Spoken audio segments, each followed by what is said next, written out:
कैसे हो सारे। जैसा कि पिछला लास्ट टॉपिक जो था अपना पूरा पूरा ऑटोनॉमिक नर्वस सिस्टम, वो लगभग लगभग क्या यार कंप्लीट हो चुका है, पूरा कंप्लीट हो चुका है। लगभग सारे टॉपिक कवर कर चुका हूँ मैं उसके अंदर। जितने भी कंपटीशंस के हिसाब से इंपॉर्टेंट थे, जितने भी पॉइंट, जितने भी क्वेश्चंस पूछे हुए थे, सब कवर कर चुका हूँ। सिर्फ एक जो क्वेश्चन वाला राउंड रहता है अपना, क्वेश्चन जो अपने क्वेश्चनिंग आंसरिंग करनी थी, क्वेश्चन जो उसके ऊपर आते हैं, वो एक बार डिस्कशन करने हैं। वो मैं एक साथ बना दूंगा सारे के सारे क्वेश्चंस, जिससे आपको प्रॉब्लम ना हो। अब जो अपने ऑटोकोइड्स शुरू कर रहे हैं, ऑटोकोइड्स के अंदर सबसे पहला जो इम्पोर्टेंट जो ड्रग्स आती है, सीरोटोनिन रिलेटेड ड्रग्स। मतलब सारी की सारी सीरोटोनिन से रिलेटेड जितनी भी ड्रग्स है वो यहाँ पे पढ़ेंगे अपने। सीरोटोनिन रिलेटेड ड्रग्स आपको आगे भी बहुत जगह काम आती है। सीरोटोनिन रिलेटेड ड्रग्स की बात करूं मैं, तो जो सीरोटोनिन रिलेटेड ड्रग्स होती है बेसिकली ये डिप्रेशन वाले पेशेंट्स के अंदर बहुत ज़्यादा रोल प्ले करती है, एंजाइटी वाले पेशेंट्स के अंदर बहुत ज़्यादा रोल प्ले करती है। सबसे पहले किसी भी ड्रग को पढ़ने से पहले नो डाउट अपने को पता है उसके रिसेप्टर्स के बारे में पता होना चाहिए अपने को। तो यहाँ पे अपने सबसे पहले सीरोटोनिन के टाइप के जो रिसेप्टर्स होते हैं उसके बारे में बात कर लेते हैं। बेसिकली 7 टाइप्स के रिसेप्टर होते हैं, 5HT1 से लेकर 5HT7 तक। 5HT1, 5HT2, 5HT3, 5HT4 and as so 5HT7 तक होते हैं। एंड नो डाउट सारे के सारे रिसेप्टर किसके होते हैं? जी protein couple receptor, GPCR type के रिसेप्टर्स होते हैं सारे के सारे जी प्रोटीन कपल रिसेप्टर। और सिर्फ एक एक्सेप्शन है 5HT3। 5HT3 जो होता है ये आयन चैनल टाइप का होता है। किसका होता है? आयन चैनल टाइप का होता है। तो एक्सेप्शंस आर एवरीवेयर, और जो कि आपको याद रखना है क्योंकि यही क्वेश्चंस बनते हैं। अब अपने सीरोटोनिन रिसेप्टर की बात करते हैं, 5HT1 की बात करते हैं। सबसे पहले 5HT1 जो होता है ये GI टाइप का रिसेप्टर होता है। GI सब टाइप का रिसेप्टर होता है, इनहिबिटरी टाइप का इनहिबिटरी टाइप का रिसेप्टर होता है ये GI टाइप का। इसके दो टाइप्स होते हैं, दो फर्दर आगे इसको डिवाइड किया हुआ है, 5HT1A and 5HT1B 1D। 5HT1A 5HT1B 1D, ये दो टाइप के रिसेप्टर होते हैं। सबसे पहले अपने जो बात करते हैं दोनों की दोनों अपने 5HT1A की बात करते हैं, और जो लोकेशन होती है इनकी प्री साइनेप्टिक होती है। कैसी होती है? प्री साइनेप्टिक होती है, जो कि मैं अभी आपको डायग्राम के अंदर दिखा दूंगा। सबसे पहले अपने देखते हैं 5HT1 के बारे में। 5HT1 जो A होता है इसका लोकेशन क्या होता है? सीरोटिनर्जिक न्यूरॉन। सीरोटिनर्जिक न्यूरॉन जो होते हैं प्री साइनेप्टिक, वहां पे प्रेजेंट होता है 5HT1A। इसकी जो ड्रग्स की बात करें, ड्रग्स कौन कौन सी होती है? बुस्पिरोन, इप्सापिरोन, जीपिरोन, ये सारी की सारी ड्रग होती है। और इसको आप मिनिमोनिक से याद रख सकते हो, बिग, BIG, BI और G, BIG से आप इसको याद रख सकते हो। बुस्पिरोन, इस्पापिरोन और जीपिरोन, ये सारी की सारी जो होती है 5HT1A एगोनिस्ट होती है। एंड इसीलिए जी क्योंकि ये 5HT1 एगोनिस्ट होती है इसलिए इनको अपने एंजियोलाइटिक्स कहते हैं। और क्यों एंजियोलाइटिक्स कहते हैं ये आप समझना, ये मैं आपको बताता हूं। यहाँ पे डायग्राम के अंदर देखना आप एंजियोलाइटिक्स क्यों कहते हैं इनको। कि नॉर्मली क्या होता है, नॉर्मली देखना आप, नॉर्मली जो रिसेप्टर जो प्रेजेंट होता है प्री साइनेप्टिक प्रेजेंट होता है 5HT1A के ऊपर, ये प्रेजेंट होता है प्री साइनेप्टिक। अब ये 5HT1A प्री साइनेप्टिक प्रेजेंट होता है, प्री साइनेप्टिक सीरोटिनर्जिक न्यूरॉन के ऊपर प्रेजेंट होता है। और जो नीचे जो पोस्ट साइनेप्टिक जो न्यूरॉन जो प्रेजेंट होते हैं वो आपको मैंने बताया ही थे पहले, पोस्ट साइनेप्टिकली प्रेजेंट होते हैं 5HT2 रिसेप्टर। पोस्ट साइनेप्टिक कौन प्रेजेंट होते हैं? 5HT2 receptor. तो अब होता क्या, जैसे ही 5HT सीरोटोनिन जब रिलीज होता है, सीरोटोनिन आगे बाइंड होता है, और सीरोटोनिन जब बाइंड होता है तो क्या प्रोड्यूस होती है? एंजाइटी प्रोड्यूस होती है। क्या प्रोड्यूस होती है? एंजाइटी प्रोड्यूस होती है। अब एक काम अब देखना आप क्या किया अपनों ने। अब जो बेसिकली होता क्या है, जब अपने 5HT1A एगोनिस्ट को स्टिमुलेट करवा देते हैं, 5HT1A को जैसे ही अपने स्टिमुलेट करवाते हैं, क्योंकि ये प्री साइनेप्टिक प्रेजेंट होता है और इसका फंक्शन क्या होता है कि ये जो वेसिकल्स के अंदर सीरोटोनिन स्टोर होता है, इस वेसिकल्स के अंदर जो सीरोटोनिन स्टोर होता है इसको रिलीज नहीं होने देता, इनहिबिट करवा देता है। जो सीरोटोनिन प्रेजेंट होता है इन वेसिकल्स के अंदर उनको इनहिबिट करा देगा, उनको उसी के अंदर स्टोर रहने देगा, बाहर ही नहीं आने देगा। और जब ये सीरोटोनिन बाहर ही नहीं आएगा तो ये इस रिसेप्टर पे काम नहीं करेंगे, और जब ये पोस्ट साइनेप्टिक रिसेप्टर पे काम नहीं करेंगे तो जाहिर सी बात है पेशेंट को जो एंजाइटी हो रही थी पहले इसके कारण अब वो एंजाइटी नहीं होगी। That's why I called it anxiolytic agent. क्या कहा मैंने इसको? एंजियोलाइटिक एजेंट कहा। इसीलिए एंजियोलाइटिक एजेंट कहा क्योंकि ये सीरोटोनिन जो वेसिकल्स में स्टोर है उसको रिलीज ही नहीं होने देगा, और वेसिकल्स में स्टोर सीरोटोनिन जब रिलीज ही नहीं होगा तो जो वो एक्शन दिखा रहा था अपना पोस्ट साइनेप्टिक न्यूरॉन्स पे काम करके वो नहीं दिखा पाएगा, सीधी सी बात है यार। दैट्स व्हाई 5HT1A एगोनिस्ट जो होते हैं वो एंजियोलाइटिक्स की तरह काम करते हैं। दूसरा अपना दूसरा इंपॉर्टेंट, दूसरे की बात करते हैं अपने, दूसरा जो सब टाइप है 5HT1B 1D। 5HT1B 1D इसकी बात करते हैं, इसकी लोकेशन की बात करूं तो फिफ्थ क्रैनियल नर्व पे प्रेजेंट होती है। Fifth cranial nerve, trigeminal cranial nerve पता ही है आपको, उसके ऊपर प्रेजेंट होती है, ट्राइजेमिनल नर्व के ऊपर। और ये इंपॉर्टेंट इसके जो ड्रग्स के नाम जो होते हैं, ड्रग्स के कौन कौन से नाम होते हैं, फेरिमेंजुमाब एंड ग्लैक्यूमुजुमाब एंड इरुनुमुमाब, ये कुछ नाम है, थोड़े टिपिकल हैं, थोड़े से आपको याद रखने पड़ेंगे। फेरिनिमेजुमाब एंड ग्लैकेनुजुमाब एंड इरिनुमाब, ये सारे के सारे नाम है जो कि इंपॉर्टेंट भी है यार, क्योंकि ये बहुत न्यू ड्रग्स है, एडवांस ड्रग्स है, और इनको प्रोफाइलैक्सिस में बहुत ज़्यादा काम लिया जाता है माइग्रेन के ट्रीटमेंट में। माइग्रेन के प्रोफाइलैक्सिस के अंदर ये ड्रग बहुत इंपॉर्टेंट रोल प्ले कर रही है, दैट्स वाई ये नाम इंपॉर्टेंट है और काफी फ्रीक्वेंटली क्वेश्चंस बनते हैं इनके ऊपर यार, बहुत ज्यादा क्वेश्चंस देखे गए हैं एम्स पैटर्न के अंदर, नीट पीजी के पैटर्न के अंदर। अब अपने जो इंपॉर्टेंट बात करते हैं सीपीजीआर ब्लॉकर्स की बात करते हैं। सीपीजीआर ब्लॉकर्स कौन से होते हैं, ये वाले सीपीजीआर ब्लॉकर, एंड ये जो होते हैं ये भी सीपीजीआर रिसेप्टर ब्लॉकर होते हैं। सीपीजीआर का मतलब क्या है, calcitonin gene related protein, calcitonin gene related protein. मतलब अब आप दो चीजें देखना है यहाँ पे, एक तो मैंने ये दो ड्रग्स है, ये दो ड्रग्स क्या बताई मैंने आपको, मैंने बताया ये दो की दो ड्रग्स क्या है, जीपीसीआर ब्लॉकर। जीपीसीआर ब्लॉकर मतलब ये क्या कर रहा है, ये प्रोटीन को ब्लॉक कर रहा है। बट ये वाली जो ड्रग है सेकंड वाली, ये क्या कर रही है, ये रिसेप्टर को ब्लॉक कर रही है। डिफरेंस है दोनों के फंक्शन में, मैकेनिज्म ऑफ एक्शन देखना दोनों का। ऊपर वाले क्या कर रहे हैं, सिर्फ प्रोटीन को ब्लॉक कर रहे हैं, बट ये वाली जो ड्रग है नीचे वाली, ये रिसेप्टर को ब्लॉक कर रही है। तो ये एक इंपॉर्टेंट पॉइंट है यहाँ पे जो पूछा जा सकता है। उसके अलावा अपने रिसेंट एडवांसेस के ये जो ड्रग्स होती है सारी की सारी न्यू ड्रग्स है, और ये प्रोफाइलैक्सिस के काम में ली जाती है माइग्रेन के। ये मैं आपको आगे एक बार समझाऊंगा, ये क्या बताया था मैंने आपको, दोबारा से एक बार पढ़ाऊंगा ये मैं। उसके अलावा अपने रिसेंट एडवांसेस देख लेते हैं। रिसेंट एडवांसेस की बात की जाए तो 5-HT1F एगोनिस्ट, ये कुछ अलग ड्रग्स है जो कि अब न्यूली डिस्कवर हो चुकी है, नई नई ड्रग्स आई गई है। तो ये नई नई ड्रग्स जो है ये अलग अलग सब रिसेप्टर्स पे काम करती है, सब रिसेप्टर्स पे काम करके ये काफी हेल्पफुल देखी गई है काफी सारे माइग्रेन के एपिसोड्स के अंदर। तो ये जो 5-HT1F एगोनिस्ट है, इसका जो नाम है लेस्मिटिडाइन, लेस्मिडिटान ये जो होती है ये एक्यूट अटैक ऑफ माइग्रेन के काम में आती है। किसके काम में आती है, एक्यूट अटैक ऑफ माइग्रेन के काम में आती है। न्यूअर ड्रग्स है, अभी चल रहे हैं, इनके ऊपर ट्रायल्स और चल रहे हैं। अभी थोड़ा मतलब वो सस्पेंस सा बना हुआ है इनके ऊपर, कहीं साइड इफेक्ट ना हो, किसी टाइप का एडवर्स इफेक्ट ना हो, बट अभी इस पे ट्रायल्स चालू हैं इन ड्रग्स के ऊपर, और न्यू रिसेंट एडवांसेज है ये। तो कुछ ज़्यादा नहीं कहा जा सकता इन ड्रग्स के बारे में, बट हाँ कई जगह इनको देखा गया कि एक्यूट अटैक ऑफ माइग्रेन के अंदर ये ड्रग्स काम में आ रही है। इसके बाद नेक्स्ट स्लाइड के अंदर देखते हैं। यहाँ पे देखना, जैसा कि मैंने आपको पिछले बताया था अभी सीपीजीआर के बारे में, तो यहाँ पे देखना सीपीजीआर के अंदर क्या हो रहा था, सॉरी 2 मिनट। तो सीपीजीआर के अंदर क्या हो रहा था, सीजीआरपी के अंदर क्या हो रहा था, सॉरी सीजीआरपी के अंदर मैंने आपको बताया था कि जो रिसेप्टर प्रेजेंट होता है सीजीआरपी, ये जो रिसेप्टर जो यहाँ पे प्रेजेंट होता है pre synaptic 5-HT1B1D, fifth cranial nerve बताई थी मैंने आपको। और ये भी कौन से टाइप का होता है, जीआई टाइप का होता है, इनहिबिटरी टाइप का होता है। और अब मैंने आपको बताया था जो दो ड्रग्स थी, वो दो ड्रग्स तो क्या करवा रही थी, इस प्रोटीन को क्या करवा रही थी, इनहिबिट करवा रही थी। डायरेक्ट क्या करवा रही थी, प्रोटीन को इनहिबिट करा रही थी। जो प्रोटीन ही इनहिबिट हो जाएगा तो प्रोटीन ही रिलीज नहीं होगा, और प्रोटीन जब ये रिलीज ही नहीं होगा तो ये अपना एक्शन नहीं दिखाएगा, जाहिर सी बात है। दूसरा इंपॉर्टेंट था, दूसरी ड्रग जो थी वो इस रिसेप्टर को ब्लॉक करा रही थी। और ये रिसेप्टर कहाँ प्रेजेंट होते हैं, ये रिसेप्टर मेनिंजियल ब्लड वेसल्स पे प्रेजेंट होते हैं। रिसेप्टर कहाँ प्रेजेंट होते हैं, ये सीजीआरपी के ये मेनिंजियल ब्लड वेसल्स के ऊपर प्रेजेंट होते हैं रिसेप्टर। और ये रिसेप्टर जो प्रेजेंट होते हैं ये बेसिकली इनका काम क्या होता है, जब अपने इस रिसेप्टर को ब्लॉक करवा देते हैं तो ब्लॉक करवाते ही क्या होता है, वैसोडाइलेशन इफेक्ट जो होता है वो इनहिबिट हो जाता है। वैसोडाइलेशन इफेक्ट इनहिबिट हो जाता है, इनहिबिट होते ही हेडेक के अंदर अपने माइग्रेन देखते हैं। माइग्रेन किस कारण होता है, due to over active of trigeminal nerve के कारण, due to over active of trigeminal nerve के कारण माइग्रेन देखने को मिलता है अपने को। तो वैसोडाइलेशन होता है, वैसोडाइलेशन के कारण हेडेक देखने को मिलता है, और हेडेक देखने को मिलता है तो माइग्रेन किस कारण होता है, ट्राइजेमिनल नर्व की ओवर एक्टिविटी के कारण होता है। तो अपनों ने क्या किया, अपनों ने रिसेप्टर को ही ब्लॉक करवा दिया। रिसेप्टर को अपने जैसे ही ब्लॉक करवा देंगे वैसे ही क्या होगा, मेनिंजियल ब्लड वेसल्स जो होती है, मेनिंजियल ब्लड वेसल्स के ऊपर ये रिसेप्टर प्रेजेंट होते हैं, ये रिसेप्टर ब्लॉक हो जाते हैं। और रिसेप्टर ब्लॉक हो जाते हैं तो क्या होता है, वैसोडाइलेशन इनहिबिट हो जाता है। वैसोडाइलेशन इनहिबिट हो जाएगा, वैसोडाइलेशन इनहिबिट होने के कारण हेडेक होता है, और हेडेक के कारण माइग्रेन, और इसलिए इससे अपने क्या कर सकते हैं, माइग्रेन को इनहिबिट करवा सकते हैं। उसके अलावा मैं आपको फर्दर और ट्रीटमेंट बता देता हूं, पूरा का पूरा माइग्रेन के ट्रीटमेंट को देख लेते हैं। कौन कौन सी ड्रग्स है जो माइग्रेन के ट्रीटमेंट के अंदर हेल्पफुल होती है, कौन कौन सी ड्रग माइग्रेन के ट्रीटमेंट में काम आती है, वो देख लेते हैं अपने।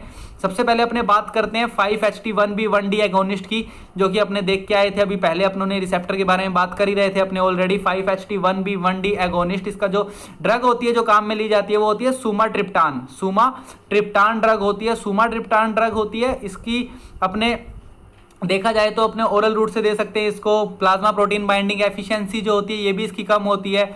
ओरल रूट से बायो अवेबिलिटी भी इसकी कम होती है। ब्लड ब्रेन बैरियर पेनिट्रेशन की कैपेसिटी भी कम होती है इस ड्रग की, और एफिकेसी भी कम होती है इस ड्रग की। आपको मतलब कुल मिला के याद क्या रखना है कि सुमाट्रिप्टान में सब कुछ कम होता है। क्या होता है? सब कुछ कम होता है। आई मीन टू से इसकी पूरी फार्माकोकाइनेटिक्स ही कम होती है, इसकी पूरी फार्माकोकाइनेटिक्स कम होती है। ओरल बायो अवेबिलिटी कम है, प्लाज्मा प्रोटीन बाइंडिंग कम है, blood brain barrier penetration effect कम है, एफिकेसी कम है। उसके बाद भी it is the safest drug in pregnancy. सबसे इंपॉर्टेंट लाइन है जो कि मैं आपको बता रहा हूं, it is the safest drug in pregnancy sumatriptan. That's why इस ड्रग को बहुत ज्यादा काम में लिया जाता है क्योंकि सेफेस्ट ड्रग है प्रेगनेंसी के अंदर। माइग्रेन के पेशेंट्स के अंदर जिनके अंदर सीवियर अटैक्स आते हैं, बहुत सीवियर हेडेक देखने को मिलता है, एपिसोडिक हेडेक्स होते हैं बार बार, तो उसके अंदर अपने को ड्रग्स देनी पड़ती है पेशेंट को, ये सेफेस्ट होती है।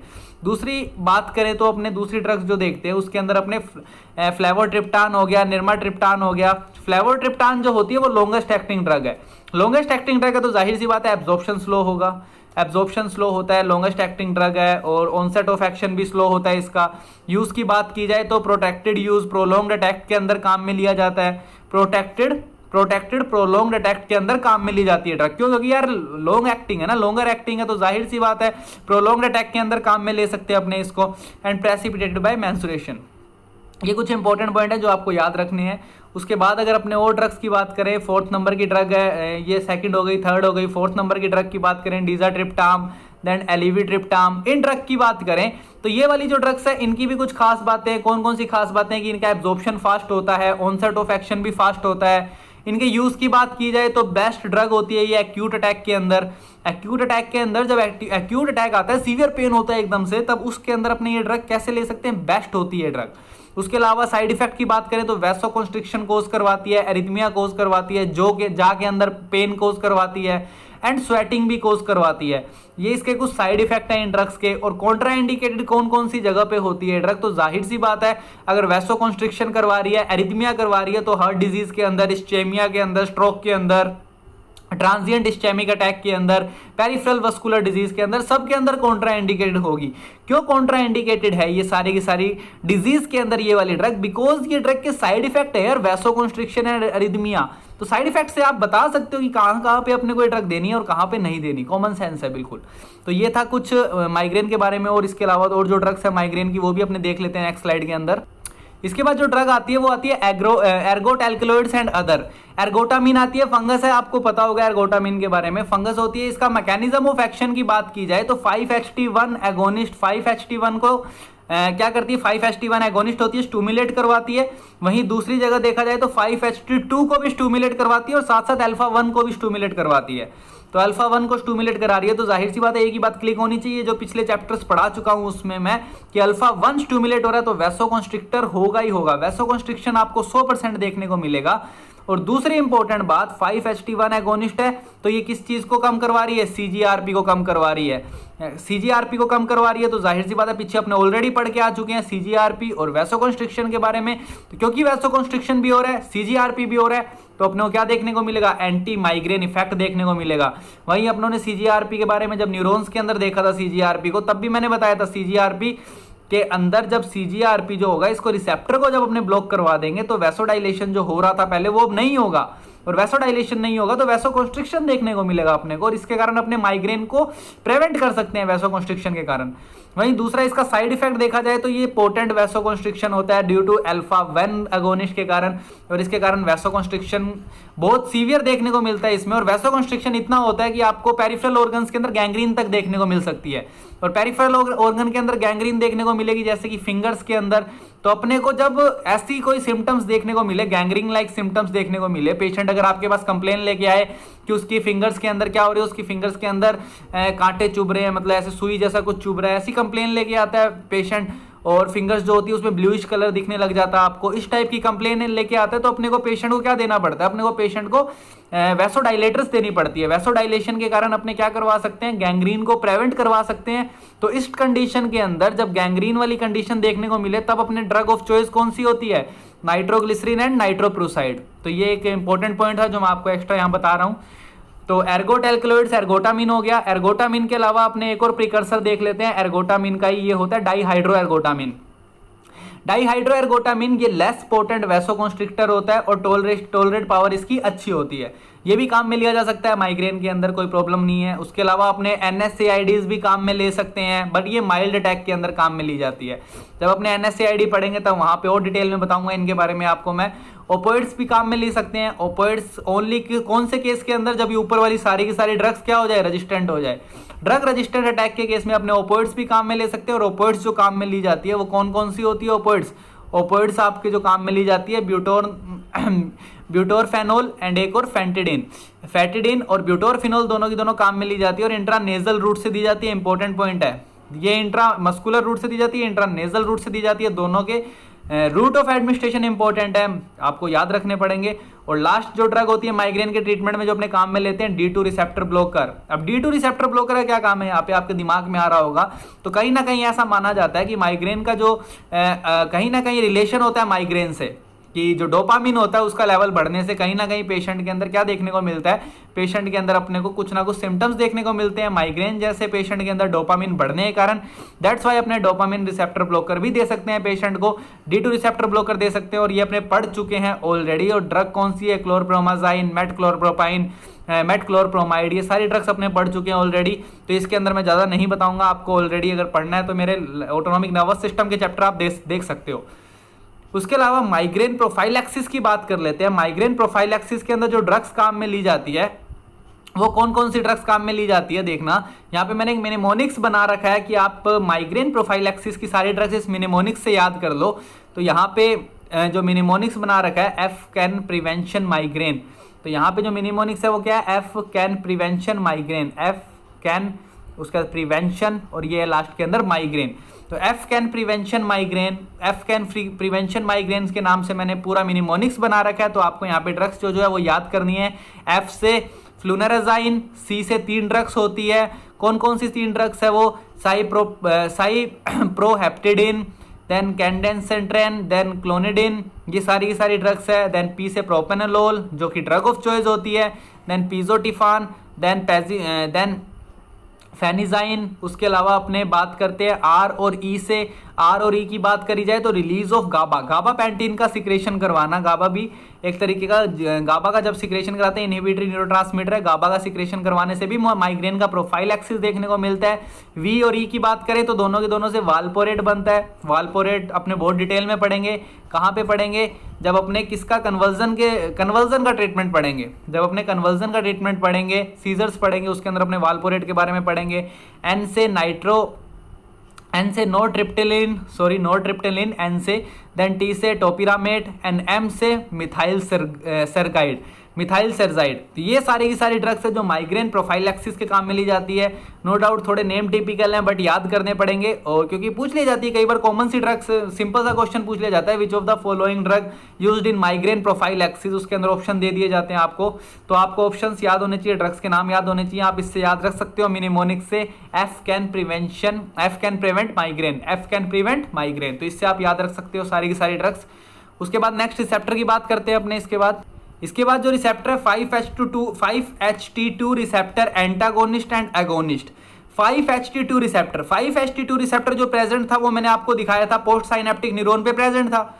तो अब जो पोस्ट साइनेप्टिक न्यूरॉन पे प्रेजेंट था, जहां सीरोटोनिन आके एक्ट कर रहा था, जो मैंने आपको दिखाया था आप स्टार्टिंग के अंदर, इसमें जब मैंने पढ़ाते टाइम आपको न्यूरॉन के बारे में बताया था, प्री साइनेप्टिक और पोस्ट साइनेप्टिक, तब मैंने वहां पे दिखाया था। अब 5HT2 रिसेप्टर एंटागोनिस्ट भी पढ़ेंगे और एगोनिस्ट भी पढ़ेंगे। एंटागोनिस्ट की बात की जाए तो एंटागोनिस्ट के अंदर जो सबसे पहली ड्रग जो आती है, या वो ड्रग कौन सी है, साइप्रोहेप्टिडिन ड्रग होती है, जो एंटागोनिस्ट होती है 5HT2 रिसेप्टर की। दैट्स वाई इसको अपने प्रोफाइलैक्सिस ऑफ माइग्रेन में काम में लेते हैं, जो कि अपने अभी भी पढ़ के आए हैं प्रोफाइलैक्सिस ऑफ माइग्रेन के अंदर। कोल्ड यूट्रिकेरिया में भी इसको अपने काम में लेते हैं। दूसरा सीरोटोनिन सिंड्रोम के अंदर भी काम में लेते हैं। कार्सिनोइड सिंड्रोम में भी काम में लेते हैं। पेशेंट के अंदर जब वेट गेन होता है, कैंसर के अंदर वेट गेन कराने के लिए कैंसर के पेशेंट में भी काम में लेते हैं अपने उसको। तो ये कुछ स्पेशल यूजेज है इस ड्रग के।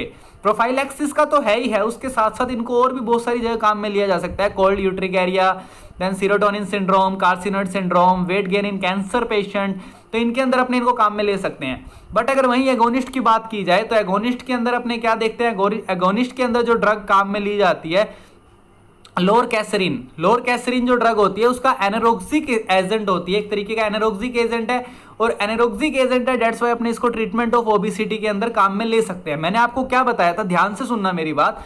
मैंने आपको बताया था कि जो प्री साइनेप्टिक और पोस्ट साइनेप्टिक न्यूरॉन होते हैं, तो जब सीरोटोनिन रिलीज होता है तो वो पोस्ट साइनेप्टिक न्यूरॉन के ऊपर काम करता है, और पोस्ट साइनेप्टिक न्यूरॉन पे काम करके एंजाइटी प्रोड्यूस करवाता है। क्या करवाता है? एंजाइटी प्रोड्यूस करवाता है। तो एंजाइटी प्रोड्यूस करवाता है, तो अब अपनों ने क्या किया, अपनों ने पेशेंट को 5-HT2 रिसेप्टर एगोनिस्ट दे दिया, और क्योंकि अपनों ने 5-HT2 रिसेप्टर एगोनिस्ट दिया तो नो डाउट पेशेंट के अंदर एंजाइटी इंक्रीज होएगी, और क्योंकि पेशेंट में एंजाइटी बढ़ रही है तो जाहिर सी बात है पेशेंट को भूख कम लगेगी, और पेशेंट को जब भूख कम लगेगी तो क्या आपने ट्रीटमेंट कर सकते हैं ओबेसिटी का? पेशेंट को भूख ही नहीं लगेगी तो पेशेंट कुछ खाएगा नहीं, तो अपने ट्रीटमेंट कर सकते हैं ओबेसिटी का। बट सबसे इंपॉर्टेंट बात जो ध्यान में रखना है, इसका साइड इफेक्ट, पेशेंट के अंदर डिप्रेशन आ जाता है, इसके अंदर सुसाइडल टेंडेंसीज बढ़ जाती है इस ड्रग के कारण। डेट्स वाई ये ड्रग्स जो होती है इस टाइप की, जो कि जिसके एडवर्स इफेक्ट ज्यादा है एज कंपैरिजन टू उसके benefits, that's why in drugs को अपने बैन कर देते हैं, नहीं यूज में लेते ऐसी चीजों के लिए कि भाई बंदा जी रहा है, मोटापे के साथ जी रहा है, वो बढ़िया है, मारने से अच्छा उसको। तो इस टाइप की जो ड्रग्स होती है, उसके अलावा अपने दूसरी ड्रग्स देख लेते हैं। दूसरा जो टाइप होता है वो कौन सा होता है? दूसरा टाइप जो 5-HT2 रिसेप्टर एंटागोनिस्ट का ही टाइप है, वो कौन सा टाइप है? मेथाइसरजाइड के अंदर अपने यूज देखते हैं, प्रोफाइलैक्सिस ऑफ माइग्रेन के यूज में ही काम में लिया जाता है ये। उसके अलावा इसको अपने और भी कैर्किनोइड एंड पोस्ट गैस्ट्रिक्टोमी डंपिंग सिंड्रोम के अंदर भी काम में लेते हैं, याद रख लेना, रखा जाए तो। दूसरा साइड इफेक्ट की बात करें तो साइड इफेक्ट में फिब्रोसिस देखने को मिलता है। फिब्रोसिस कहाँ? Pulmonary fibrosis, cardiac fibrosis and retroperitoneal fibrosis देखने को मिलते हैं इनके साइड इफेक्ट के अंदर। तीसरी ड्रग की बात करें 5-HT2 एंटागोनिस्ट की, तो वो है केटानसेरिन। देन केटानसेरिन जो होता है वो अल्फा-1 ब्लॉकर होता है, डेट्स वाई वैसोडाइलेशन भी देखने को मिलता है, और इसके यूज जो होते हैं वो हाइपरटेंशन के अंदर यूज में ले सकते हैं अपने। तो वैसोडाइलेशन देखने को मिलता है क्योंकि ये अल्फा-1 रिसेप्टर ब्लॉकर है, अल्फा-1 को जो ब्लॉक करेगा वो वैसोडाइलेशन कोज करवाएगा, और जो उसको स्टिमुलेट करवाएगा उसके कारण वैसोकॉन्स्ट्रिक्शन होगा। समझ आ रही है बात अच्छे से? उसके अलावा अपने फोर्थ ड्रग की बात करते हैं। फोर्थ ड्रग जो होती है फ्लिबेंसेरिन की बात की जाए तो फ्लिबेंसेरिन जो होता है 5-HT2 एंटागोनिस्ट होता है, वही 5-HT1/4 एगोनिस्ट होता है। तो ये जो नाम याद रखने पड़ेंगे बेसिकली आपको, कौन सा एगोनिस्ट है कौन सा एंटागोनिस्ट है, क्योंकि ये बहुत कंफ्यूजिंग है इसके अंदर, क्योंकि बहुत सारे रिसेप्टर है यार, 7 टाइप के रिसेप्टर है और उनके फिर सब टाइप्स और आगे, तो इसमें ये सबसे कॉमन प्रॉब्लम आ जाती है। तो क्योंकि ये 5-HT2 रिसेप्टर का एंटागोनिस्ट और 5-HT1/4 का एगोनिस्ट है, तो इसको अपने किस में काम में लेते हैं? HSDD के अंदर काम में लेते हैं, हाइपो एक्टिव सेक्सुअल डिसऑर्डर होता है, तो इसको अपने इसके अंदर काम में लिया जाता है फीमेल के अंदर, जो अपने की मैं पहले भी बता चुका हूँ। ये जो डिसऑर्डर होता है ये बिल्कुल इरेक्टाइल डिसफंक्शन की तरह होता है, जैसा कि इरेक्टाइल डिसफंक्शन मेल में होता है वैसे फीमेल के अंदर ये वाला डिसफंक्शन होता है। एक बार पहले भी पढ़ा था अपनों ने, ये पिछले ऑटोनॉमिक नर्वस सिस्टम में भी एक ड्रग थी, वहाँ पे भी अपनों ने पढ़ा था डिसऑर्डर। याद करना अगर पढ़ चुके हो तो, और नहीं पढ़ा तो वो लेसन्स देखना जाके, इंपॉर्टेंट भी है। लास्ट अपने ट्रीटमेंट ऑफ ओबेसिटी की बात कर लेते हैं। ट्रीटमेंट ऑफ ओबेसिटी अपने कैसे कैसे करवा सकते हैं, मोटापा कैसे कैसे कम हो सकता है। ध्यान से देखना कि मोटापा कम हो सकता है, एक तो पेशेंट को ऐसी दवाई दे दो कि पेशेंट को भूख ही ना लगे, समझ गए मेरी बात? पेशेंट को ऐसी ड्रग्स दे दो कि पेशेंट को भूख ही ना लगे, एनोरेक्सिक एजेंट्स दे दो पेशेंट को। दूसरा, पेशेंट के अंदर लाइपेज इनहिबिट करवाना शुरू कर दो। जब आप लाइपेज इनहिबिट करवा दोगे, फैट को इनहिबिट करवाना शुरू कर दोगे, फैट का डिस्ट्रक्शन करवाना शुरू कर दोगे, तो भी क्या होगा? ट्रीटमेंट होना शुरू हो जाएगा ओबेसिटी का। तीसरा इंपॉर्टेंट पॉइंट क्या, आप पेशेंट के अंदर लिपोलाइसिस करवाना शुरू कर दो। लिपोलाइसिस क्या है? वही फैट का ब्रेकडाउन करवाना शुरू कर दो, आप बढ़ा दो उसको फैट के ब्रेकडाउन को, तब भी क्या होगा? ओबेसिटी कम होने लग जाएगी पेशेंट के अंदर। और एक जो कुछ ऐसी ड्रग्स है जो कि जिनका साइड इफेक्ट देखा गया है कि वो उसके अंदर पेशेंट क्या पतले हो जाते हैं, उनका वेट लूज हो जाता है, बट उनका मैकेनिज्म नहीं पता कि वो कैसे हो रहे हैं। तो कुछ अननोन मैकेनिज्म वाली ड्रग्स भी है जो ट्रीटमेंट ऑफ ओबेसिटी के अंदर काम में आती है। तो ये कौन कौन सी ड्रग्स है, मैं आपको सारे के सारे एक्शन बता चुका हूँ कि किस किस तरीके से ओबेसिटी को कम कर सकते हैं अपने। अब अपने वो ड्रग्स देख लेते हैं कौन कौन सी ड्रग्स है जो ओबेसिटी के ट्रीटमेंट के अंदर काम में आती है। तो नेक्स्ट स्लाइड के अंदर तो सबसे पहले एनोरेक्सिक एजेंट देख लेते हैं। एनोरेक्सिक एजेंट कौन कौन से होते हैं जो कि ओबेसिटी के ट्रीटमेंट में काम आते हैं। एनोरेक्सिक एजेंट की बात करें तो लोरकासेरिन, देन लाइराग्यूटाइड, और देन लाइराग्यूटाइड के बाद आता है फेंटारामीन। ये तीनों के तीनों जो ड्रग्स है, तीनों के तीनों एनोरेक्सिक एजेंट होते हैं और कहीं ना कहीं एनोरेक्सिया कोज करते हैं, जिसके कारण पेशेंट को भूख नहीं लगती, और भूख नहीं लगती तो उसका ओबेसिटी का उसका ट्रीटमेंट हो सकता है। लाइपेज इनहिबिटर की बात करें तो लाइपेज इनहिबिटर के अंदर जो ड्रग काम में आती है वो आती है ओरलिस्टैट। कौन सी ड्रग है? ओरलिस्टैट काम में आती है। देन लिपोलाइसिस को अपने स्टिमुलेट करवा सकते हैं। लिपोलाइसिस एगोनिस्ट की बात करें तो वो होती है मीराबिग्रोन जो होती है, तो ये जो होती है ये अंडर ट्रायल है अभी, बट अभी तक अप्रूव नहीं हुई, अंडर ट्रायल है ये। और लास्ट में जो मिसलेनियस ड्रग है जिनके बारे में अपने को मैकेनिज्म नहीं पता जिनका अपने को, बट कहीं ना कहीं देखा गया ऐसा कि वो ओबेसिटी को कम कराने के अंदर काम में आती है। तो वो ड्रग कौन कौन सी होती है, ये है टोपिरामेट, देन नेल्ट्रेक्सोन एंड ब्यूप्रोपियोन, नैलेक्सेट्रॉन एंड टोप्रामिएट। ये जो ड्रग्स होती है कहीं ना कहीं अदर ड्रग्स है जो ओबेसिटी के ट्रीटमेंट में काम आती है। नो डाउट ये बहुत ज़्यादा कहीं ऐसे इनके क्वेश्चंस बहुत ज़्यादा नहीं पूछे जाते, बट फिर भी कहीं ना कहीं क्वेश्चन नहीं पूछे जाते ऐसे ओबेसिटी के ज़्यादातर, बट कहीं ना कहीं बन सकता है कोई इंटरेस्टेड हो कोई एग्जामिनर इस टॉपिक से रिलेटेड तो वो क्वेश्चन दे सकता है। तो उसके साथ साथ अपने जो बैन ड्रग है, जो ड्रग्स बैन हो चुकी है ओबेसिटी के ट्रीटमेंट के लिए, वो ड्रग कौन कौन सी है मैं बता चुका हूँ ऑलरेडी, एक बार और बता देता हूँ आपको। रिमोनोबैंड जो ड्रग होती है इससे सुसाइडल टेंडेंसीज इंक्रीज होती है। नो डाउट जितनी भी एनोरेक्सिक ड्रग्स होएगी जो एनोरेक्सिया को इंक्रीज करवाएगी, नो डाउट वो कहीं ना कहीं डिप्रेशन को भी बढ़ाएगी। पेशेंट में एनोरेक्सिया बढ़ेगा तो पेशेंट के अंदर जाहिर सी बात है एंजाइटी इंक्रीज होएगी, और एंजाइटी इंक्रीज होएगी तो कहीं ना कहीं पेशेंट में डिप्रेशनल टेंडेंसीज भी बढ़ेगी, जिसके कारण सुसाइडल टेंडेंसीज इंक्रीज होएगी। उसके अलावा अगर बात करें अपने सिबुट्रामिन की बात करें तो ये एमआई का रिस्क इंक्रीज करवा देती है, और वहीं अपने बात करते हैं फिनाइल प्रोपालामीन की तो ये स्ट्रोक का रिस्क बढ़ा देती है। That's why this drugs are banned in the treatment of obesity. But कहीं ना कहीं जहाँ इनके इफेक्ट ज़्यादा है, जहाँ इनके मतलब जो अपने चाहते हैं, जो इफेक्ट अपने चाहते हैं पेशेंट के अंदर, जो बेनिफिट्स देखना चाहते हैं कहीं ना कहीं वो ज़्यादा है, और as compare to side effect वहाँ पे ड्रग काम में ली जाती है। बट अगर अपने कहें कि यार मोटापा कम करने की जगह सुसाइडल टेंडेंसीज बढ़ रही है पेशेंट के अंदर, तो मोटापा कम करना जरूरी नहीं है भाई, सुसाइडल टेंडेंसीज को बचाना जरूरी है। पेशेंट सुसाइड कर ले ऐसा मोटापा कम करके क्या करोगे। तो ये कुछ इंपॉर्टेंट पॉइंट्स थे। उसके बाद लास्ट के अंदर अपने 5-HT3 और 5-HT4 रिसेप्टर्स की बात कर लेते हैं। 5-HT3 रिसेप्टर ब्लॉकर जो होता है ये एंटी एमिटिक ड्रग के काम में आता है और बहुत ज़्यादा काम में ली जाती है। क्लिनिकल ड्यूटीज़ लगेगी तब आप इस ड्रग को देखोगे, और ये ड्रग बहुत फ्रीक्वेंट काम में ली जाती है। ऑन्डेंसेट्रॉन जो होती है ड्रग बहुत ज़्यादा एंटी वॉमिटिंग के अंदर पेशेंट्स को कोई भी ऐसी ड्रग्स देते हैं, अपने सेफ्ट्रेक्सोन देते हैं पेशेंट को कई बार, तो सेफ्ट्रेक्सोन के साथ पेंटाप्रोजोल दी जाती है। कई बार अपने ऑन्डेंसेट्रॉन भी पेशेंट को प्रिस्क्राइब करते हैं अगर पेशेंट का वॉमिटिंग जी या फिर नोजिया वाली कंडीशंस देखने को मिलती है पेशेंट में एंटीबायोटिक्स के बाद। कई बार बहुत सारी ऐसी ड्रग्स होती है जिसमें पेशेंट के अंदर प्रॉब्लम देखने को मिलती है अपने को नोजिया वाली, तो अपने पेशेंट को ऑन्डेंसेट्रॉन प्रिस्क्राइब करते हैं। तो वो ऑन्डेंसेट्रॉन जो उसका मैकेनिज्म क्या होता है, 5-HT3 ब्लॉकर। तो 5-HT3 रिसेप्टर ब्लॉकर को ब्लॉक करके जो अपने एंटी एमिटिक एक्शन दिखाती है। और 5-HT4 की बात करें तो प्रोकाइनेटिक ड्रग्स होती है। प्रोकाइनेटिक ड्रग्स कौन सी होती है, प्रोकाइनेटिक ड्रग्स कहीं ना कहीं गैस्ट्रिक मोटिलिटी को क्या कर देती है, जीआई ट्रैक की मोटिलिटी को इंक्रीज करवा देती है। और जैसे वो इंक्रीज करवाती है फ्रीक्वेंसी और स्ट्रेंथ ऑफ कॉन्ट्रैक्शन इंक्रीज हो जाती है। फ्रीक्वेंसी और स्ट्रेंथ ऑफ कॉन्ट्रैक्शन जब इंक्रीज होगी तो जाहिर सी बात है जो खाया वो जल्दी बाहर जाएगा, वो जल्दी खाली होगा। जो खाया आपने प्रोकाइनेटिक एपिसोड आपने गैस्ट्रिक मोटिलिटी बढ़ा दी तो जाहिर सी बात है जल्दी फटाफट से खाली होती है वो चीज़। और जब गैस्ट्रिक मोटिलिटी इंक्रीज होती है तो पेशेंट को क्या होता है, पेशेंट के अंदर नोजिया वोमिटिंग वाले एपिसोड कम हो जाते हैं। तो कहीं ना कहीं प्रोकाइनेटिक एजेंट को भी अपने यूज में ले सकते हैं। प्रोकाइनेटिक एजेंट बहुत सारे होते हैं जो अपने दोबारा पढ़ेंगे, इनको जीआई ट्रैक की ड्रग्स पढ़ेंगे, उसके अंदर डोमपेरिडोन और इस टाइप की ड्रग्स अपने बहुत ज़्यादा पढ़ेंगे बाद के अंदर।